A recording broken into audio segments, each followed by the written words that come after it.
आफत विपत से बचोले रही हो।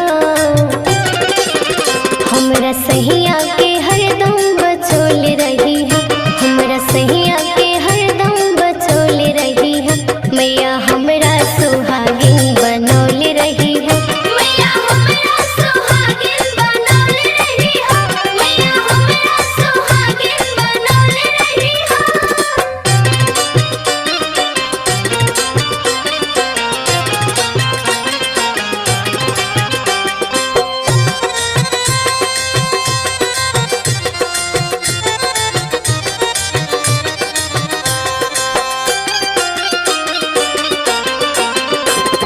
नैहर ससुरवा के रखी हाया बाद हो,